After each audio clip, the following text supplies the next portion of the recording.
चुंग जू युंग के नाम है।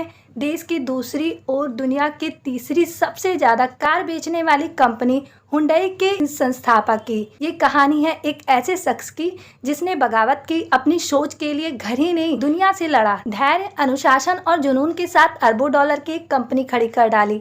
लेकिन क्या आप जानते हैं ये कहानी एक गाय की चोरी और चावल की दुकान से शुरू हुई थी। घर से भागने के बाद समस्या के थपेड़ों को झेलकर चुंग ने वो कर दिखाया कि आज दक्षिण कोरिया का बच्चा बच्चा हुंडई पर नाच करता है। यही नहीं, हमारे देश में हर तीसरा शख्स एक समय में हुंडई की ही गाड़ी चला रहा था। चुंग का जन्म उत्तर कोरिया के एक छोटे से गांव में 1915 में हुआ था। उनके पिता एक गरीब किसान थे और चावल की खेती करते थे। उनकी मां गृहिणी थी। उनका परिवार अतिरिक्त आय के लिए रेशम के कीड़ों को पाला करता था। चुंग के पिता उन्हें पढ़ाना तो चाहते थे, लेकिन उनके पास ज्यादा पैसा नहीं था। लेकिन फिर भी उन्होंने ग्रेजुएशन की। इसके बाद वे आगे और पढ़कर शिक्षक बनना चाहते थे, लेकिन पैसे की कमी ने उनके पैर रोक दिए। अब चुंग के सामने दो विकल्प थे, या तो वे खेती करें या फिर घर से भाग जाएं। उन्होंने दूसरे विकल्प को चुना और घर से भाग गए। घर से निकलकर उन्होंने एक कंस्ट्रक्शन कंपनी में काम करना शुरू कर दिया। इस दौरान वे 16 साल के थे, लेकिन 2 महीने के बाद ही उनके पिता उन्हें वापस ले आए। चुंग रुकने वालों में से नहीं थे। वे 4 बार अपने घर से भागे, 3 बार उनके पिता उन्हें घर वापस ले आए, गाय चुराई और शहर से भागे। तीसरी बार चुंग ने अपने ही परिवार की गाय चुराई और इसे बेच दिया। पैसे मिलने के साथ ही चुंग ने शहर की ट्रेन पकड़ी और एक स्कूल में दाखिला ले लिया। लेकिन चुंग के पिता को इस बात का पता चल गया कि वे कहाँ हैं और इस बार भी उन्होंने उन्हें पकड़ लिया और घर ले आए। लेकिन चुंग रुके नहीं और चौथी बार भी घर से भाग गए और इस बार वे वापस आने के लिए नहीं निकले थे। डिलीवरी बॉय का किया काम। 1934 में चुंग घर से चौथी बार भागे और सीधे दक्षिण कोरिया चले गए। यहाँ पर उन्होंने चावल की डिलीवरी करने वाले बॉय का काम किया। धीरे धीरे वे चावल की दुकान के मालिक बन गए, लेकिन किस्मत ने उनका साथ नहीं दिया और जापानियों ने उनकी दुकान को बंद कर दिया। इसके बाद चुंग ने एक ऑटो मरम्मत की दुकान खोली और 2 लोगों को काम पर रखा।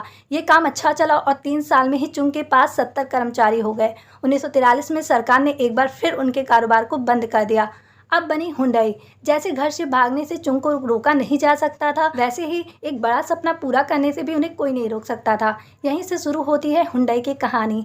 चुंग ने अपनी बचत के पैसों से ऑटो मरम्मत की दुकान बंद होने के 4 साल बाद हुंडई सिविल इंडस्ट्रीज की स्थापना की। ये एक कंस्ट्रक्शन कंपनी थी। चुंग ने सरकार में अपनी पैठ बनाई और धीरे धीरे पुल व यार्ड बनाने के सरकारी ठेके वे लेने लगे। बढ़ता गया समूह। चुंग की मेहनत रंग लाई, उनका काम बढ़ने लगा।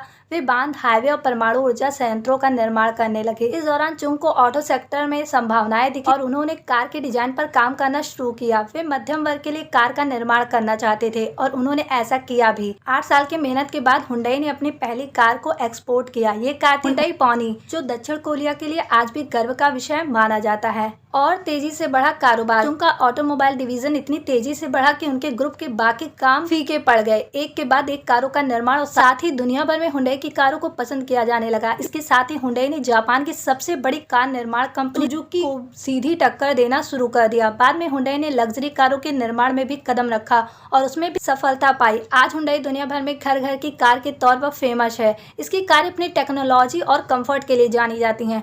चुंग का कुछ बड़ा करने के सपने को पूरा करने में उन्हें समय जरूर लगा, लेकिन जब उन्होंने उसे साकार किया तो इतना बड़ा बनकर सामने आया कि दुनिया के ऑटोमोबाइल सेक्टर में वे बेताज बादशाह बन गए।